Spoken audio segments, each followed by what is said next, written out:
आज जो है हम कम्युनिकेशन का 3rd नंबर क्लास स्टार्ट कर रहे हैं और इसके अंदर हम देखेंगे कम्युनिकेशन का टॉपिक। और कम्युनिकेशन टॉपिक के अंदर हमने वर्बल कम्युनिकेशन ये टॉपिक जो है कंप्लीट कर चुके हैं। आपको उसका लिंक जो है डिस्क्रिप्शन में मिलेगा, वो टॉपिक पहले जाके देखिए और उसके बाद आज हम पढ़ेंगे नॉन वर्बल कम्युनिकेशन। तो नॉन वर्बल कम्युनिकेशन के अंदर पहले हम देखेंगे कि नॉन वर्बल कम्युनिकेशन होता क्या है। Non verbal communication non verbal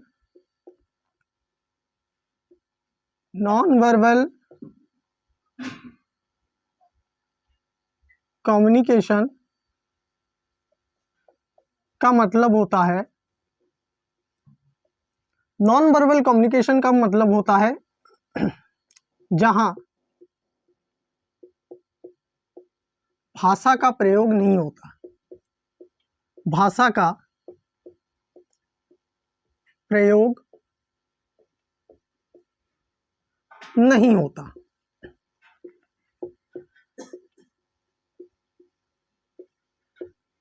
जहां भाषा का प्रयोग नहीं होता वहां पे किस तरह का कम्युनिकेशन होता है, आज हम उसको जो है अच्छे से और डीपली समझने की कोशिश करेंगे। एक्चुअली हम नॉन वर्बल कम्युनिकेशन में टोटली देखते हैं कि यहाँ पे भाषा का प्रयोग नहीं होता। तो आप पूछेंगे कि यहाँ पे तो भाषा का प्रयोग नहीं होता तो फिर कैसे कम्युनिकेशन होता है। कम्युनिकेशन बहुत तरीके से, सिर्फ भाषा बोल देने से ही कम्युनिकेशन नहीं होता। भाषा के साथ साथ हम बहुत सारे प्रयोग करते हैं। वो सब प्रयोग क्या है मैं आपको आज बताऊंगा। हम वर्बल कम्युनिकेशन में क्या देखते थे कि वहां पे भाषा का प्रयोग होता था, लेकिन यहाँ पे भाषा का प्रयोग नहीं होता। भाषा का प्रयोग ना हो करके भी हम बहुत कुछ बोलते हैं। जैसे कि एग्जाम्पल दे करके मैं अगर आपको समझाऊं तो मैं इस तरह का एग्जाम्पल देना चाहूंगा कि मैं बोलूं, दोस्तों आप कैसे हैं, ये बोला, लेकिन मैं उसको इमोशन एक्सप्रेशन के साथ जब बोलूंगा तो कैसे बोलूंगा, दोस्तों आप सब कैसे हैं, इस तरह का। तो इस तरह के पोर्शन के अंदर मेरे अंदर क्या हुआ कि नॉन वर्बलनेस ज्यादा यूटिलाइज हुआ। तो हम देखेंगे कि मैं इस तरह के बोलने से मेरे अंदर कौन कौन से चीजों का चेंजेस देखने को मिलता है। कौन कौन से चीजों का चेंजेस देखने को मिलता है। एक होता है पिच ऑफ वॉइस, एक होता है pitch of voice, pitch of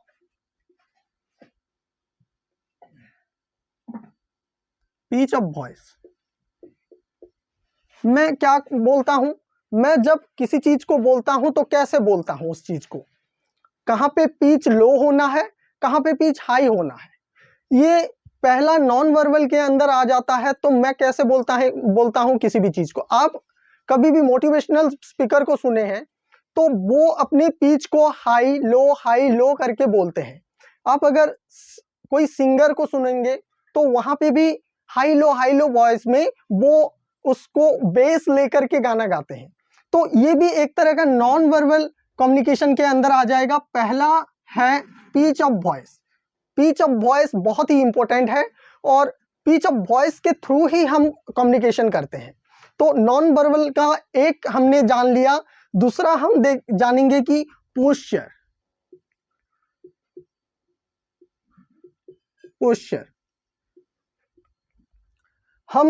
मैं अगर यहाँ पे पढ़ा रहा हूं तो मेरा एक पोस्चर है, मैं किस तरह से खड़ा होता हूं, मैं किस तरह से बोलता हूं, मेरा खड़ा होने का स्टाइल अलग अलग होता है।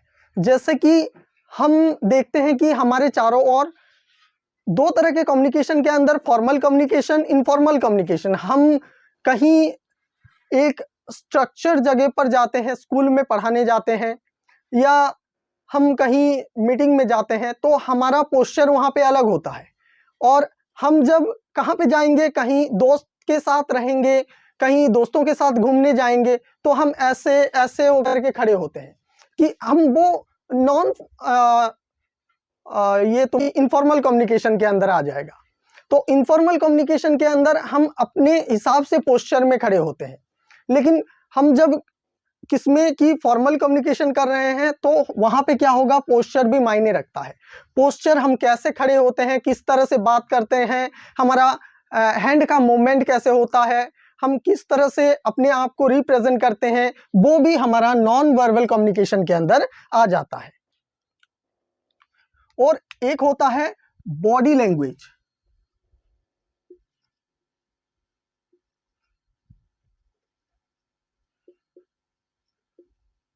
बॉडी लैंग्वेज, बॉडी लैंग्वेज के अंदर वो भी एक तरह का पोस्चर ही होता है, पोस्चर का रिलेटेड होता है। बॉडी लैंग्वेज मतलब हम जब कोई भी आदमी यूपीएससी इंटरव्यू देते टाइम क्या करता है, वो कैसे जाता है, कैसे बैठता है, अब वो बैठने के लिए कहा जाए तब बैठता है या उससे पहले बैठ जाता है, या उसका हैंड का मूवमेंट कैसे हो रहा है, उसका बॉडी का मूवमेंट कैसा है, वो सब देखा जाता है हमारे बॉडी लैंग्वेज के अंदर।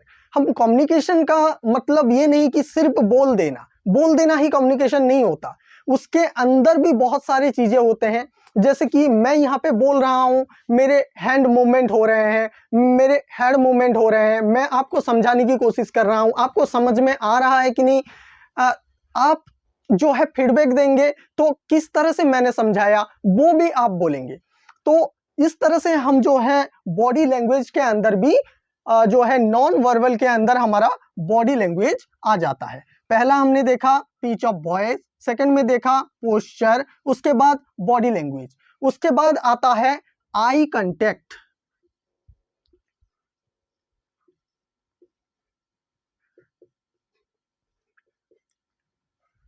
यहां पे भी हम देखेंगे कि मैं पढ़ा रहा हूं आपको तो मेरा आई कांटेक्ट कैसा है, मेरा आई कांटेक्ट है आप कैमरे की तरफ मैं देख करके पढ़ा रहा हूं। मैं अगर आपको पढ़ा रहा हूं लेकिन उधर देख करके पढ़ाऊंगा, कैसे हो बच्चों, इस तरह से अगर मैं पढ़ाऊंगा तो आपको मजा आएगा क्या, मजा नहीं आएगा। तो आई कांटेक्ट भी कम्युनिकेशन के अंदर बहुत ही इंपॉर्टेंट रोल प्ले करता है। तो eye contact is most important part of the communication, part of the means verbal non verbal communication, this is connected to the communication. आप इस तरह से जो है आई कांटेक्ट को समझ करके चलें। उसके बाद आई कांटेक्ट के बाद आ जाता है blinking.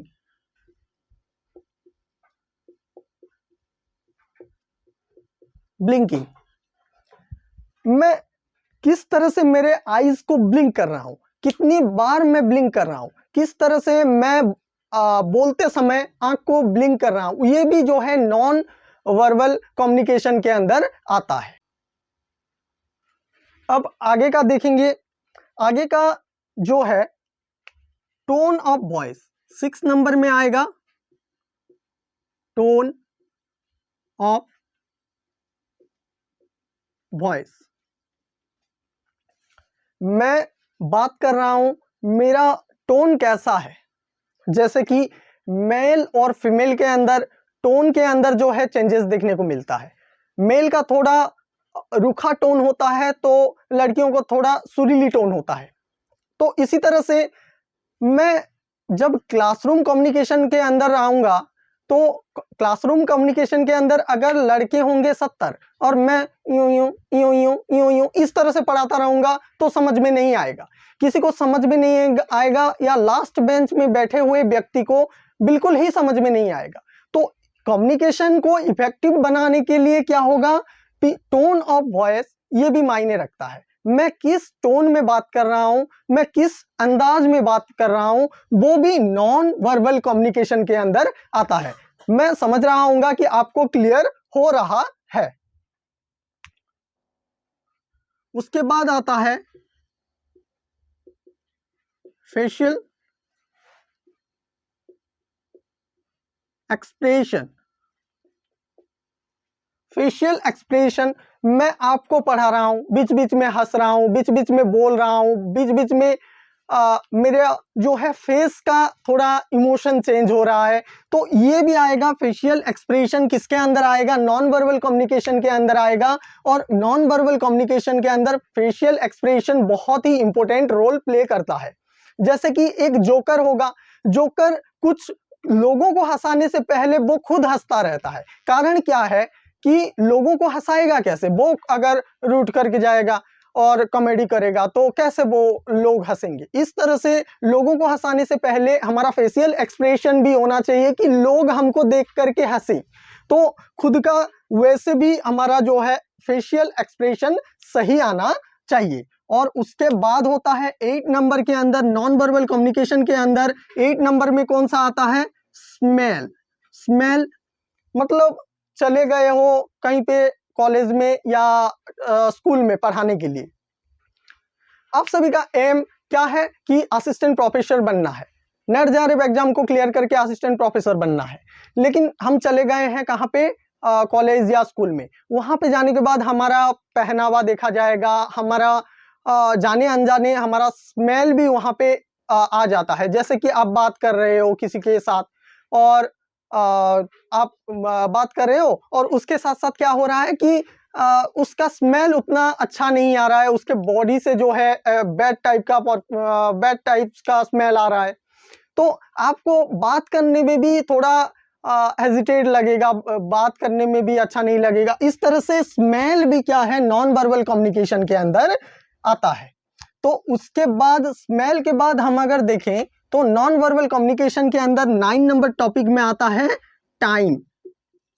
Time is very important of communication. Communication का बहुत ही इंपॉर्टेंट पार्ट होता है टाइम। वर्बल कम्युनिकेशन जितना इंपॉर्टेंट है, नॉन वर्बल कम्युनिकेशन उससे कहीं ज्यादा इंपॉर्टेंट है। कैसे? मैं अगर कोई बात बोल रहा हूं तो उस बात को कैसे टाइम मैनेज करके बोल रहा हूं, मैं जो आगे बोलने वाला हूंगा अगर उसको मैं सोच करके अभी की बात बोलूंगा तो क्या होगा? मेरे बोलने में थोड़ा कंफ्यूजन क्रिएट होगा, मैं सही से बोल नहीं पाऊंगा।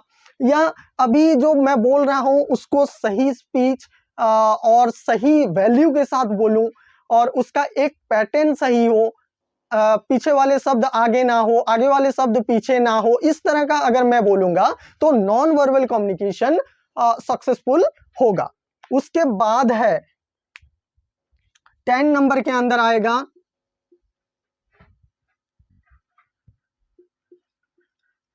Personal presentation. पर्सनल प्रेजेंटेशन भी इसके अंदर आएगा।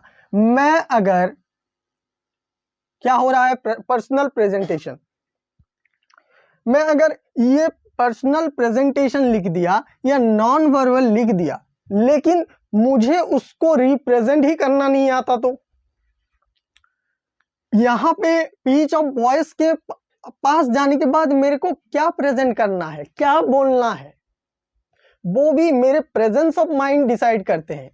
मेरा प्रेजेंस ऑफ माइंड कितना है, मैं किस चीज को किस तरह से प्रेजेंट करता हूं, वो पर्सनल प्रेजेंटेशन के अंदर आता है। तो पर्सनल प्रेजेंटेशन के अंदर अगर हम एक एग्जांपल लेकर के समझें कि कोई भी हम जो है किसी का डेथ हो गया है और वहां पे हम गए हैं, तो वहां पे हमारा पर्सनल प्रेजेंटेशन क्या कहता है कि वहां पे हमारा इमोशन को कंट्रोल करके रखना है। हमारा इमोशन वहां पे जा करके ही हा इस तरह का सिचुएशन क्रिएट नहीं करना है। ये हमारे जो कल्चरल बैरियर भी रोकते हैं, हमारे कल्चर भी हमको रोकते हैं कि इस तरह का चीज नहीं करना है। सोशल बैरियर भी रोकते हैं कि इस तरह का चीज वहां पे जा करके नहीं करना है। तो पर्सनल प्रेजेंटेशन के अंदर भी अलग अलग तरह से हम पर्सनली किस तरह से किस सिचुएशन में किस तरह से हम उस चीज को प्रेजेंट कर रहे हैं, ये भी बहुत ही इंपॉर्टेंट हो जाता है। इस तरह से हमने देखा 10 की पॉइंट जो कि नॉन वर्बल को प्रेजेंट करता है। नॉन वर्बल को बहुत ही इंपॉर्टेंट वर्बल कम्युनिकेशन। मैं आपको अगर एक क्वेश्चन पूछना चाहूं तो आप क्या बता सकते हैं? वर्बल कम्युनिकेशन प्रेजेंट होगा लेकिन नॉन वर्बल कम्युनिकेशन प्रेजेंट नहीं होगा, तब क्या हम कम्युनिकेशन कर पाएंगे? इसका क्वेश्चन का आंसर जो है आप डिस्क्रिप्शन आप जो है कमेंट में दीजिए। कमेंट में बताएं कि ये क्या पॉसिबल है या पॉसिबल नहीं है। आपको अगर ये क्लास पसंद आ रहा होगा तो लाइक शेयर एंड सब्सक्राइब करें और एक प्यारा सा कमेंट मुझे नीचे लिख करके दें इस तरह से हम कम्युनिकेशन को आगे आने वाले वीडियो के अंदर आपको और अच्छे तरीके से मेरा 100% दे करके आपको समझाने की कोशिश करूंगा। तो हमारे साथ बने रहने के लिए इस YouTube चैनल को सब्सक्राइब करें।